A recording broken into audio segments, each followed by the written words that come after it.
ఏ course నేర్చుకోవాలో తెలియట్లేదా? అయితే ఇనుమాటిక్స్ career guidance ని follow అవ్వండి. ఇంకో ప్రాబ్లం ఏంటి, ఇప్పుడు మీరు అంతకుముందు కన్వెన్షనల్ సిస్టమ్స్ ఏదైతే అనుకుంటున్నారో అది ఇప్పుడు ఏ మూలన డిస్టర్బ్ అయిపోతుంది. ఎందుకు డిస్టర్బ్ అవుతుంది? 1929 1935 first world war, second world war మధ్యలో జరిగిన చాలా జెనీవా కన్వెన్షన్ ఇలాంటి దాంట్లో పొలిటికల్ అసాసినేషన్స్ ఉండకూడదు. That is against human civilize బిహేవియర్కి అగెయిన్స్ట్ అని తీర్మానించారు. అప్పుడు ఏంటి, ఆర్మీలు కొట్టుకోవాలి, కానీ అప్పుడు ఎవరినో పంపించి ఆయన వెనకాల నుంచి షూట్ చేసి ఆ లీడర్ని, అలాంటిది ఇట్ ఈస్ అగెయిన్స్ట్ ఇది. ఇప్పుడు ఆ థింకింగ్ ఎందుకు మారిందంటే cost of war and the effect of war. Second world war తర్వాత వచ్చిన ఏదైతే వార్స్ ఉన్నాయో, ఎవరు తీసుకున్నారు వార్ డెసిషను? ఒక లీడర్ తీసుకుంటాడు. ఆ లీడర్ పక్కన ఉన్న 5, 10 మంది ఏదో సందర్భంలో వాడు కూర్చోడు కాపాడుకోవడానికి తీసుకుంటున్నాడు ఆ డెసిషన్. వాడి కోసం మీరు 100,000 మంది చచ్చిపోతున్నారు మధ్యలో. And the cost of war, cost of life and the time and everything. అప్పుడు ఈ మధ్యన ఏం చేస్తున్నారు, ఇప్పుడు America it started assassinating the most wanted leaders. అది మళ్ళీ స్టార్ట్ అయింది. ఎందుకు చేస్తున్నారు ఇప్పుడు అది? Because of these reasons, right? And the AI technology is become so unbelievable. ఇప్పుడు ఐమన్ అల్ జవారి అని he is like a deputy commander of al Qaeda, Osama bin లాదెన్కి second. Is got a 25 million reward. 16 సంవత్సరాల నుంచి దాన్ని ఎదుగుతున్నారు అడు కోసం. ఏ అడిగితే చెప్తుందా? కదా కదా దొరుకుతాడని ఏ కదా ఏ ఆ సిస్టమ్స్లో కూడా ఉంటుంది. వాళ్ళకి ఫైనల్గా వాళ్ళకి తెలిసింది ఏంటంటే, కాబూల్లో ఒక 5 అంతస్తుల బిల్డింగ్లో 4వ అంతస్తు బాల్కనీలోకి రోజు పొద్దున్న 7 గంటలకు ఆ టైంలో వచ్చి అక్కడ కూర్చుని టీ ఏదో తయారు చేసుకొని తాగుతాడని ఒక ఇన్ఫర్మేషన్ వచ్చినారు. సో వాళ్ళు ఏం చేశారు, ఒక ప్రెడేటర్ డ్రోన్ అన్మాన్డ్ దాన్ని పంపించి కాబూల్ ఒక 1 mile డిస్టెన్స్ నుంచి they deployed a missile called R9X. అదేం చేస్తుందంటే దగ్గర వచ్చి అది పేలదు, దాంట్లోంచి కత్తులు వస్తాయి బయటికి, అది సర్రని తిరిగి నరికేస్తాయి టార్గెట్ని. అది ఎందుకు కనిపెట్టారంటే కొలాటరల్ డ్యామేజ్, అంటే బాంబు పేలితే పక్కన వాళ్ళు కూడా పోతారు, వాళ్ళని చంపడానికి ఉద్దేశం కాదు. Targeting with precision about 1 person. ఇంకోటి బాంబు పేలితే బిల్డింగ్ పడిపోవచ్చు, ఇంకా ఎంతమంది పోతారో తెలియదు. అలాంటివి చాలా జరిగినాయి. దాన్ని తగ్గించడానికి ఇలాంటి టెక్నాలజీ కూడా వచ్చింది. ఇప్పుడు ఇది కంప్లీట్లీ డ్రివెన్ బై ఎలా అది మీరు టార్గెట్ ఏం చేసిన తర్వాత, డిప్లాయ్ చేసిన తర్వాత, అది హెడ్ విండ్ గాలి వస్తుందా, ఎదురుగాల, టెయిల్ విండా, ఏవి అన్నీ క్యాలిక్యులేట్ చేసి కంటిన్యూస్గా ప్రెసిషన్లో ఉంచుతుంది. 1 mile దూరంలో కనపడదు, ఎందుకంటే అది 4-5 feet ఉంటుంది. 1 mile అక్కడి నుంచి స్టార్ట్ అయ్యి ఈ దగ్గర రావడానికి 4 secondsలో వస్తుంది. Because travels at Mach 10 speed. మీకు సౌండ్ కూడా వినిపించదు. సో అక్కడ అప్పుడు ఏమవుతుంది, ఈడొక్కడ పోయాడు. మీరు ఇది లేకుండా చేయాలంటే ఒక పెద్ద ప్లటూని పంపి చాలా విరోచితంగా లోపల వాళ్ళకి తెలిసిపోయి వాళ్ళు షూట్ చేసి వీళ్ళు షూట్ చేసి ఎంతమంది పోతారో ఆడు తప్పించుకుంటాడా లేదా తెలియదు. Same thing they applied. ఇప్పుడు ఇది మన రాకెట్ సైంటిస్ట్ ఉన్నాడు, మన న్యూక్లియర్ సైంటిస్ట్ ఇరాన్, ఆడిని ఆ పర్టిక్యులర్ దాంట్లో వచ్చి ఆడి దగ్గర కొట్టి అది లేచిన తర్వాత ఒక ఏమంటుందని లాన్లోంచి ఒక రోబోటిక్ థింగ్ చేసి మెషిన్ గన్తో కలిసింది. అండ్ మనుషులే లేరు అక్కడ, everything is done by machines control by air. అప్పుడు చాలామంది ఆలోచించింది ఏంటంటే, సెకండ్ వరల్డ్ వార్ ఎందుకు వచ్చింది అసలు? హిట్లర్ని చంపటం వచ్చింది. హిట్లర్ అని కూడా స్టార్ట్ చేశాడు. అవును, సెకండ్ వార్ ఎండ్ అయిపోవాలంటే హిట్లర్ చచ్చిపోవాలి. కానీ హిట్లర్కి మనకి మధ్యన, అది మనకంటే అమెరికన్ ఫోర్సెస్కి ఒక 1000 మంది ఉన్నారు, ట్యాంకులు గీంకులు అన్నీ చేసుకొని. వాడి దగ్గరికి రీచ్ అవ్వటానికి అయింది వార్. ఇప్పుడు ఆడికి వాషింగ్టన్లో కూర్చున్నాడు, ఒక బటన్ నొక్కితే ఈ డ్రోన్ గీనో వచ్చి సపక్కని లేపేస్తే ఇంకా సెకండ్ వార్ ఎట్లా ఉంటుంది? అవును, కరెక్ట్. ఇప్పుడు రేపు పొద్దున మనకి ఇంకో కంట్రీకి వార్ వచ్చింది సపోజ్. ఇప్పుడు మీరు ప్రైమ్ మినిస్టర్ని, joint chiefs of staff, army, navy, naval కమాండర్ని చంపేసినాయి అనుకోండి, మిసైల్స్ వచ్చి, మిసైల్స్ డ్రోన్స్ ఏదో వచ్చి, మీకు లీడర్స్ పోతే వేరే వాళ్ళు వార్ ఏం చేస్తారు? మహారాజ్ చచ్చిపోతే సైన్యం వార్ ఎందుకు చేస్తుంది? అవును, ఈ క్వశ్చన్స్ అని రీఎమర్జ్ అవుతున్నాయి. ఎందుకంటే మీ న్యాచురల్ ఇన్స్టింక్ట్లో లీడర్ని చంపితే అయిపోతుంది కదా అంటే, లీడర్ని అసాసినేట్ చేయకూడదనే మారల్ కోడ్ నుంచి ఈ మొత్తం కాస్ట్ ఆఫ్ వార్ క్యాలిక్యులేట్ చేసి కొత్త మోడల్స్ ఆఫ్ వార్ అప్పుడు మొత్తం అంతా కలిసి మనం కేవలం ఎవడో తీసుకొని వాడిని టార్గెట్ చేద్దాం. 20 సంవత్సరాలు ఆఫ్ఘనిస్తాన్లో వార్ జరిగింది. ఫైనల్గా ఇచ్చేసారు, తాలిబాన్ మళ్ళీ వచ్చేసారు. $4 trillion వచ్చింది అమెరికాకి. ఇప్పుడు ఆడ ఫస్ట్ నుంచి ఆడ ఆఫ్ఘనిస్తాన్ దాని చావుని మనకి ఉసామా బిన్ లాదెన్ ఒక్కడిని చంపాలి అంటే మీకు కాస్ట్, టైము, ఎఫర్ట్ ఎంత తగ్గిపోతుంది? ఖచ్చితంగా తగ్గేది. అండ్ అప్పుడు వాళ్ళు ఏమంటారు, $25 million కాకపోతే $100 million ఇస్తాం ఆయన పట్టుకుంటే. అప్పుడు వాడి చుట్టూ ఉన్న వాళ్ళు శత్రు అంటే targeted assassination killing plans is the future rather than war.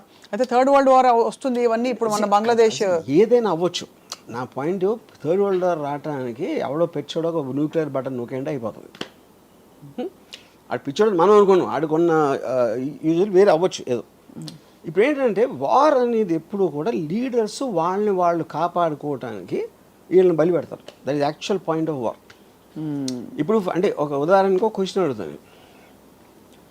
ఇప్పుడు మనందరూ ఒక యావరేజ్ జీతం ఏదో ఉందనుకోండి, సపోజ్ వాట్ ఎవర్, మన క్వాలిటీ ఆఫ్ లైఫ్ ఉంది. అమెరికా వచ్చి టేక్ ఓవర్ చేసి మీ జీతాన్ని 3 రెట్లు పెంచుతుంది, మీకన్నా మంచి కార్లు ఇస్తుంది అని చెప్పింది అనుకోండి. అప్పుడు మనం ఏం చేస్తాం? అరే ఇండియా భారత్ మహాన్ అంటామా? I'm not sure about that. ఎందుకంటే మనం చాలామంది గంతులు వేసుకుంటూ వెళ్తాం కదా అమెరికాకి. అమెరికాకి ఇక్కడ రాకుండా ఉండి అమెరికా ఇస్ బెటర్ అని మీరు అమెరికా పాలనలో మీరు ఉన్నప్పుడు ఇక్కడ అమెరికా పాలన ఉంటే మీ ప్రాబ్లం ఏంటి? అది కేవలం మన ఈగో అని మన ప్రోగ్రామ్ చేసిన విషయం అది, యూనో. సో అప్పుడు దాన్ని బట్టి ఉన్న తీరులో నేను చెప్తున్నాను ఇప్పుడు. సో బేసిక్గా ఎవడైతే పైన ఉన్నాడో వాడిని కాపాడుకోవడానికి వార్ వస్తుంది. అది నా ఫండమెంటల్ థింగ్. ఏఐ వస్తే ఇప్పుడు పాకిస్తాన్ ఇండియాకి వస్తే సప్న రాము వాళ్ళు తీసుకోలేదు కదా విషయం. అది మన పక్కింటి వాళ్ళు తీసుకో, ఎదురింటి వాళ్ళు తీసుకో, మనకి తెలుసు ఎవరు తీసుకున్నారు? ఢిల్లీలో ఉన్న 10 మంది తీసుకున్నారు. అవును. మన దేశాన్ని తీసుకెళ్ళిపోతున్నారని మనలో ఒక ఇది చేసి. కానీ ఆ దేశం బెటర్ అవుతే అప్పుడు ఎందుకు వార్ చేస్తారు మీరు? మీరు ఎవరితో ఫైట్ చేసినా మీ దగ్గర ఉన్నది ఏదో పోతుందేమో అనే భయంతో చేస్తారు. లేకపోతే అవతలని ఆక్రమించేసుకుని మనం దొబ్బేద్దాం అని దాంతో చూస్తారు. ఈ రెండే ఉంటాయి. కాన్ఫ్లిక్ట్ అనేది అక్కడే ఉండేది. కరెక్ట్. 99% ఆఫ్ ద పీపుల్ వాళ్ళు ఉంటే వాళ్ళ బతుకులు వాళ్ళు బతుకుతారు. They don't even know what's happening. వాళ్ళు చెప్పేవారు కూడా తెలియదు వాళ్ళకి రీజన్. రైట్. ఎక్కడ ఉంది. సో ఈ కాంటాక్ట్స్ అన్నిటిలోని ఒకటి ఏఐకున్న ఇంటెలిజెన్స్, సో అది అందరికీ ఇస్తుంది. అది ప్రాబ్లం. ఒక్కడికే ఉంటే వేరు. అది మీకు తెలిసి, నాకు తెలిసి, మన దగ్గర పనిచేసేవాడికి తెలిసి, డ్రైవర్కి తెలిస్తే everybody is armed with the same knowledge. Right. Same intelligence. వాడికి తెలియకపోతే సందర్భం వచ్చినప్పుడు అటు తెలుసుకుంటాడు. లేదు అంటే వాళ్ళు క్రియేట్ చేసుకోవాలి. అందుకనే కాంటెక్స్ట్ ఆఫ్ వార్ ఎవరి ఏఐ వాళ్ళే. బిగ్గెస్ట్ ప్రాబ్లం ఏమవుతుందంటే ఏఐతో మీకు మోటివేషన్ పోతుంది. మోటివేషన్ ఎందుకు పోతుందంటే అబ్సల్యూట్లీ ఆల్రెడీ నాకు అన్నీ తెలిసిన నా ఫ్రెండ్ నా దగ్గర ఉంటే మీరెందుకు మళ్ళీ చదువుకోవాలి, మీరెందుకు నేర్చుకోవాలి, మీరెందుకు అర్థం చేసుకోవడానికి ట్రై చేయాలి? అది స్టూపిడ్. మోటివేషన్ అంటే ఆఫ్ కోర్స్ క్యాలిక్యులేటర్స్ తర్వాత 2 4 అది క్వశ్చన్ కాదు. మోటివేషన్ అనేది ఒక మనిషికి ఎందుకు ఉపయోగం? మోటివేషన్తోనే తను కష్టపడతాడు. తను ఏదో ఇంకొక పెద్ద ఒక రీచ్ అవ్వటానికి ట్రై చేస్తాడు. దానికి ఏం కావాలి? నాలెడ్జ్ కావాలి, ఒక అంబిషన్ కావాలి, ఒక ఇంటెలిజెన్స్ కావాలి, ఒక ఎఫర్ట్ కావాలి. ఇవన్నీ వేరే వాళ్ళు చేసి మనకన్నా బెటర్గా చేస్తున్నప్పుడు, ఇప్పుడు నేను సపోజ్ డైరెక్టర్ అవ్వను అనుకోండి, నేను ఉన్న డైరెక్టర్ కన్నా నేను బెటర్గా తీస్తాను అని అన్నప్పుడే నాకు మోటివేషన్ వస్తుంది. ఇది ఒకటి.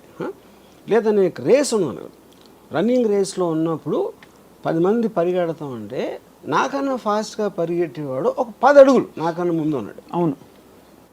10 అడుగులు దూరం ఉన్నప్పుడు ఎలాగైనా అందుకోవాలని ఇంకా నేను కష్టపడి ఇంకా పరిగెడతాను. అదే వాడు 1 మైల్ ముందుకు వెళ్ళిపోయాడు అనుకోండి, 1 మైల్ అందుకోవటం అనేది నాకు వల్ల కాదు అని నాకు తెలుసు. అప్పుడు అయిపోతాను. అప్పుడు ఆ కాంటెక్స్ట్ ఏమవుతుందంటే మోటివేషన్ లేనప్పుడు మీరు చదువుకోవటం, నాలెడ్జ్ సంపాదించడం, ఒక అంబిషన్ ఉండటం అనే వాటికి మీనింగ్ ఉండదు. అప్పుడు ఏంటి, స్లోగా మనం మళ్ళీ ఆది మానవులు అయిపోతాం. ఆది మానవుడి నుంచి మనం మోటివేషన్తో వచ్చాం ఇంతవరకు. అది రివర్స్ ప్రాసెస్లో అవుతుంది ఎప్పుడైతే మోటివేషన్ పోయిందో. ఎందుకు రివర్స్ ఎందుకు అవ్వాలి? అక్కడే ఉండొచ్చు కదా. అదే అంటే అక్కడే ఉంటాం అంటే అక్కడే ఉన్నప్పుడు ఆడ వెళ్ళిపోతే అదే కదా, డిస్టెన్స్ అదే ఉంటుంది కదా. డిస్టెన్స్ బట్టి. So okay. అప్పుడేంటి, అది రీచ్ అయిన స్టేజ్తో కంపేర్ చేస్తే మనం ఇప్పుడు ఆది మానవులు ఏమైనా ఉంటాం, మనం ఆ స్టేజ్లో ఉంటాం. అది నేను చెప్పేది. మనం ఉన్నప్పుడు ఆది మానవులుగా మనల్ని ఇసుకు రారా అని చెప్పి ఛాలెంజ్ చేసే ఏ లేదు. ఇప్పుడు ఉంది కాబట్టి మనం గ్యాప్ పెరిగిపోతుంది. అప్పుడు ఏమీ లేదు కదా. అప్పుడు పాయింట్ ఆఫ్ రెఫరెన్స్ ఏఐకి మనం ఇర్రిలవెంట్, మనం ఉన్నా లేకపోయినా అది సెన్షియంట్ అయినప్పుడు వీ బికమ్ ఇర్రిలవెంట్. మనకి ఏ sir irrelevant. Correct. But I'm saying for us to evolve from real ఆదిమానవ time what was our motivation? గుర్రపు స్వారీలు చేసినప్పుడు గుర్రాలు ఇంపార్టెంట్, కార్లు వచ్చినప్పుడు గుర్రాలు ఎందుకు ఇంపార్టెంట్ అవుతాయి? కరెక్ట్. అది ఎగ్జాక్ట్లీ ద ప్రాసెస్.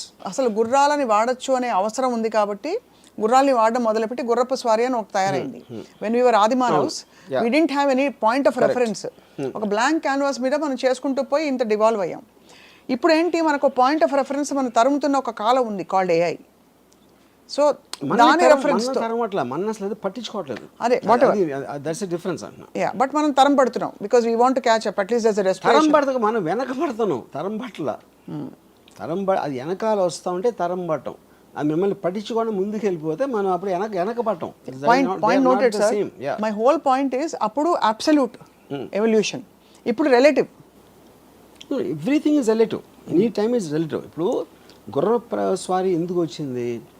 ఆడికి ఐడియా వచ్చింది, అరే మనం ఒకటి నడుస్తున్నాం, దాన్ని ఏదో చేసి దాన్ని జానబెట్టు ఏదో చేసి దానికి ట్రైనింగ్ ఇచ్చి గుర్రం ఎక్కితే మనం నడవాల్సిన అవసరం ఉండదు, ఫాస్ట్గా వెళ్ళొచ్చు. That is what the motivation of understanding. But that was a natural need. Everything is natural need including a. ఇప్పుడు ఏ కూడా మనం ఇంతవరకు తీసుకోవచ్చు. ఇప్పుడు మన పెరిగి